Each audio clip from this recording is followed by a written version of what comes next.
Roy Keane has done it again.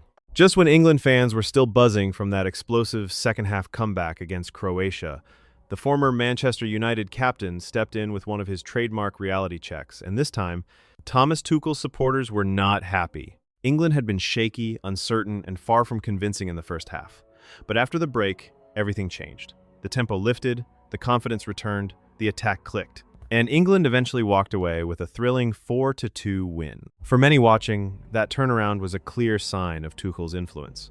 A manager under pressure, finding the right words at halftime, and sending his players back out with belief. But Roy Keane, he was having none of it. And within minutes, fans online were asking the same brutal question. Does Roy Keane ever take a break?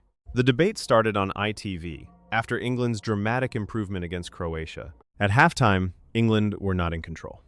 The performance was unconvincing, and the team looked like it needed direction. But after the interval, Tuchel's side came out firing on all cylinders. The second half was completely different. England played with more energy, more urgency, and more confidence.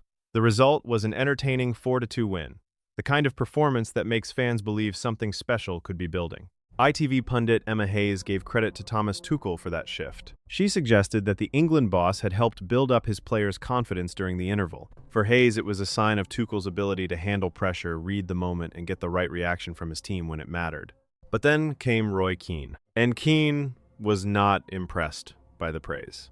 He pushed back immediately, playing down the importance of Tuchel's halftime team talk. In his view, people were making too much of something that should simply be part of the manager's role. Keane said it was a bit of an overreaction to the halftime team talk. Then came the line that sparked the reaction. What is he supposed to do? Keane asked. For him, this was not some masterstroke. It was not a magical speech. It was not a moment that needed to be celebrated as extraordinary. It was just management. Keane continued by saying that giving players information at halftime is exactly what a manager is there to do. The manager speaks, the players listen, and then they go out and produce. In Keane's words, that is the manager's job. He added that any top manager would do the same.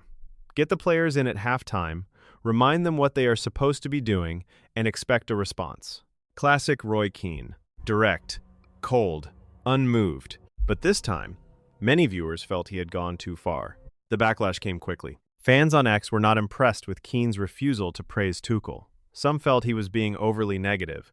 Others felt he was dismissing what had clearly been an important turning point in the match. One fan took aim at Keane's own managerial record, writing that Roy Keane wished he was half as good as Tuchel as a manager. Another viewer sounded exhausted by the constant criticism and asked, does he ever take a break? A third called him miserable as always. And another fan delivered one of the sharpest responses of the night, saying, if it was that easy, you'd still be in management, Roy.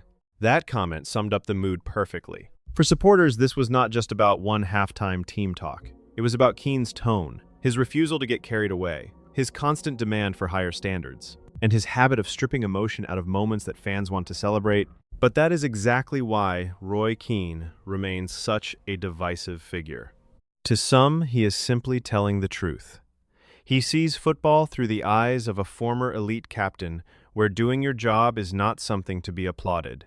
It is the bare minimum. To others, he sounds like he is never satisfied. England win 4-2, Tuchel gets a clear second-half reaction. And still, Keane finds a way to pour cold water on the praise. And that is why this moment blew up. Because England's win should have been about momentum. It should have been about Tuchel getting a response from his players. It should have been about a team recovering from a poor first half and showing real fire after the break. Instead, the conversation shifted to Roy Keane. Again. So where does this leave the debate? On one side, Emma Hayes saw a manager making an impact under pressure. A halftime reset, a confidence boost, a tactical and emotional response that helped England turn the game around. On the other side, Roy Keane saw nothing extraordinary at all. For him, Tuchel was simply doing what every top manager is paid to do. Give instructions, demand better, and expect the players to deliver. And that is the divide. Was Tuchel's halftime intervention a key reason England came alive against Croatia? Or was Roy Keane right to say people were overreacting to a manager simply doing his job? One thing is certain. England got the win, Tuchel got the reaction, and Roy Keane got people talking all over again. Because love him or hate him, when Roy Keane speaks, football fans react. And after this latest ITV moment, the question is not just whether England can build on that 4-2 win. The question is whether Roy Keane will ever let anyone enjoy it.